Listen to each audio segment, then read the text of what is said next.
Okay, so welcome once again to our casual chat around solving real-life university problems. Connor is going to solve the question that you can already see in front of you. Just to remind you... Welcome back. Yeah, welcome back. Just to remind you that we're jumping in at the level we're at, so if there is something about what we're doing that you don't understand, you can certainly ask questions in the comments area, or indeed it may well be that you'll need to look for some videos that give you a more graded entry to the subject. But don't feel bad. I'll make more mistakes than you probably will. Yeah. And that's kind of the point. Sorry, I'm talking across you. Sorry about Connor. Go ahead. Just to remind you, of course, that dy by dx is the differential. Okay. Derivative.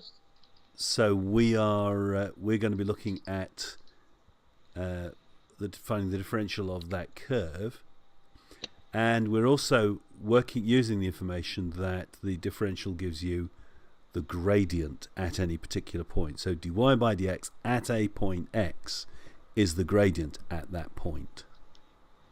Okay. It's worth knowing. Also, it's also worth knowing that dy by dx is equal to anx n minus 1. Okay, so if y equals ax to the n, then dy by dx equals anx to the n minus 1. Which doesn't really sound terribly helpful if you're not familiar with this, but, well, let's use this question as an example. So if y in this case equals x to the power of 3 plus 2x squared, then dy by dx is going to be 3x anx n minus 1. So we're timing, it's going to be 3x and then minus 1 squared plus 4, so it's 2 times 2 is 4x, and that's it, because instead of 2 it's 1. Worth underlining 4x to the power of 1, but x to the power of 1 we never really write as x to the power of 1, we just write it as x. Yeah. Okay. So we've got dy by dx. So shall I just actually mention as well, you know, Connor's written this term dy by dx equals anx to the n minus 1. The expression that we're differentiating has two terms, so you apply that term by term. So what Connor's done is he's applied it first of all to the x cubed, and that generates 3x squared, then he's applied it to the 2x squared. So it's term by term. Okay, sorry to be pedantic. I'll leave the pedantism to you. That's fine. So if dy by dx is the gradient at a point x, then if the gradient is 4, that must mean that 4 is equal to 3x squared plus 4x, since this is dy by dx, and this is what it gives us. So am I gonna just go ahead and go flip that around? Well, I really hope you don't. This is where Connor is so good at it now that he abuses what I've taught him, which is that you can never move something from one side of the equal sign to the other. It's more a question of whatever you do on one side you must do to the other, so you're going to subtract 4 from both sides of the equation. You really are being pedantic. Yeah, but it's important. That is something I really get quite aerated about. People that move things from one side to the other come a cropper at certain points. Okay, so it's worth saying that we're not just moving it, we're minusing from both sides. And you haven't done that yet because there's no equals. Equals 0. Excuse me. There you go. So this is just what you would call a quadratic.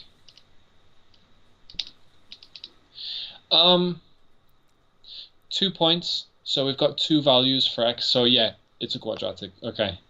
So I'm going to do this little trick that I learned through doing this. AC, this is A, this is B, and this is C. So AC is equal to minus 12. Okay, this might not make sense, bear with me. Minus 12 is equal to 4 times 3. If we're going to break this up, minus 12 is equal to 4 times 3. Well, we know that we're going to have a 3x, because it's only 3 times 1 that gives 3. Okay. So 3 times 1 and 2 times 2 is 4. So if we have 3 times 2 times 2, 3 times 2 is wait. Remember, one of those is minus, so it's minus 4 times 3 or 4 times minus 3. Okay, I'm figuring this wrong. It's right, it's wrong, it's right. Wait, what it is, minus 12, AC equals minus 12. Okay, but we want to get 4. So B needs to equal 4. So how do we equal 4? So 6, how do we make, what are the denominators of 12? 6 times 2. 6 times 2. If we've got plus 6 minus 2, that's going to equal 4. Okay. I think we're onto a winner with this one. So 6 is 3 times 2, and 2 is 1 times 2. So if we've got plus 3, 2, sorry, plus 2 minus 2, that's gonna give us 3x squared. Face, remember we're doing first. Is it face? No, it's not. First, foil. First, outer, inner, last. First, outer, inner. Okay, so it's 3x squared plus 6x minus 2x minus 4. So this is going to give us, therefore, 3x squared plus 4x minus 4. Now, okay. What I like about what you've just done, Connor, is you actually got the solution fairly quickly. 3x minus 2, x plus 2 equals 0, by the way. Was it?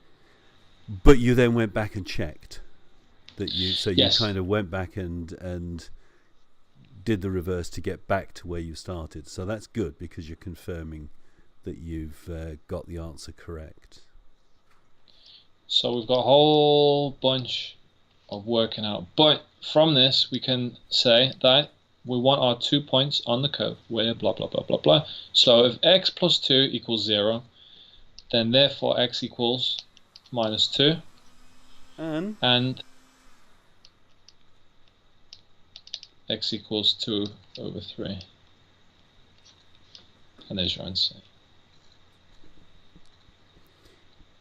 So equals minus 2 or x equals 2/3. Except it isn't your answer. Because, oh no, I apologise, you were only asked to find the x coordinates of the 2 points. Okay, Yes. so if we were asked to find the coordinates of the 2 points, we'd have to plug those values back into the equation to find y as well, which would be a real pain. Which would be a kerfuffle, but we don't Okay, need to do that. so we are done. Finito. Thank you for watching, guys. Bye.